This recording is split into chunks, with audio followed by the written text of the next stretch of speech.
It's the end of the week, and thus it's time to take out the trash.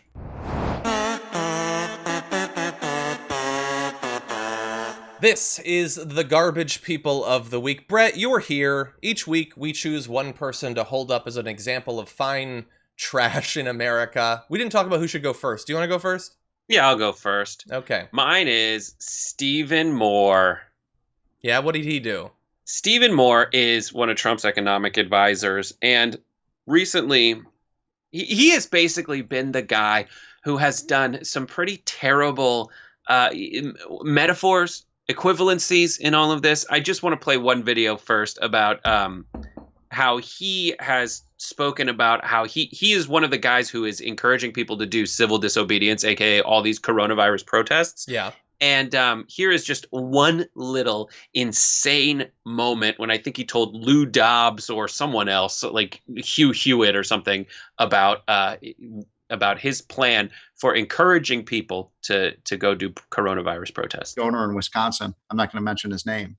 And I told him about this. He said, Steve, I promise I will pay the bail and legal fees for anyone who gets arrested. So this is a great time, gentlemen and ladies, for civil disobedience. We need to be the Rosa Parks here. So, Stephen Moore, who is the worst. Stephen Moore's the worst. He's one of those Republicans who back in the day would go on like the Bill Maher show and just embarrass himself because he gets all giggly and thinks he's hilarious and thinks he's funny, but he is the kind of like irksome, terrible, because he's so detached from what other people are doing. What he's saying there is, first, a Wisconsin donor will pay your bail fees if you get arrested doing civil disobedience. Will that Wisconsin donor pay your hospital bills if you contract coronavirus out there? Will they pay the hospital bills of the people you get sick in the meantime by going to a large group and then being put in holding with another large group? Are you going to be responsible for it? That donor is obviously a big business interest in Wisconsin. And so that person is the one who wants to reopen the economy and get people back in the workplace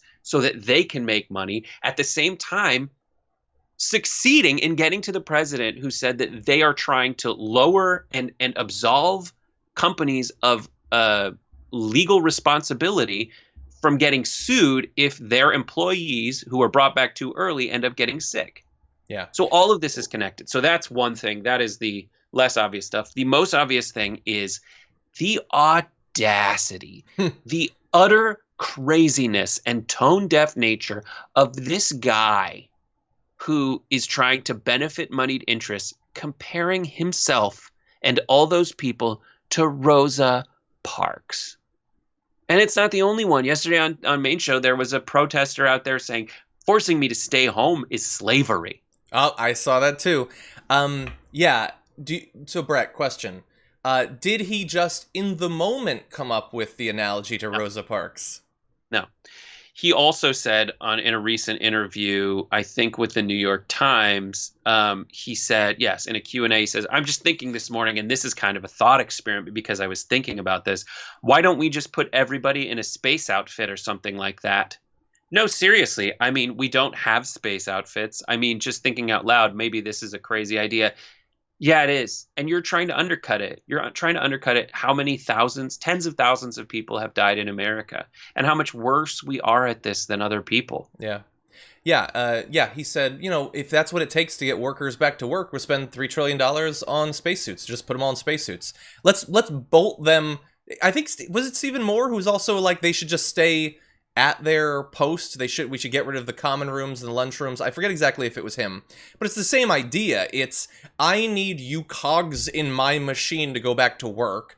And if you have to be 100% inconvenienced, probably still get sick and die, uncomfortable, all of that stuff, that's what's going to be necessary. And eventually they're going to propose cutting pay as well, cutting the minimum wage. That's coming. I don't know exactly when.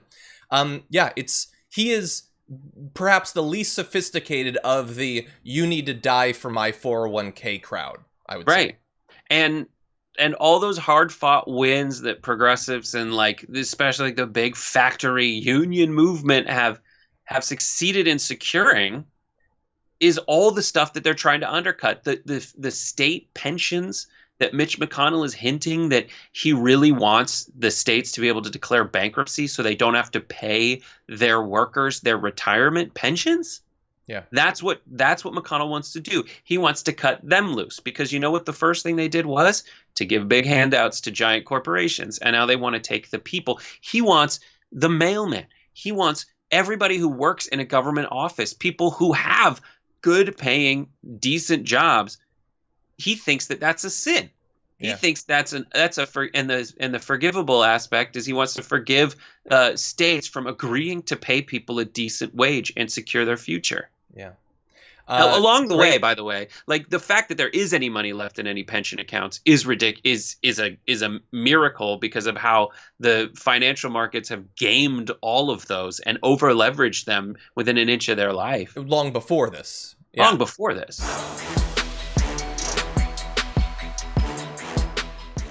Check out the Damage Report podcast each day, wherever you get your podcasts, whether Pocket Casts or Stitcher or iTunes. You can join me as I give you the news and stories you want, with a range of co-hosts and interview guests jumping in on the fun each day. Again, that's the Damage Report, wherever you get your podcasts. And if you get them at iTunes, don't forget to rate and review. Sometimes I'll read them live on the show.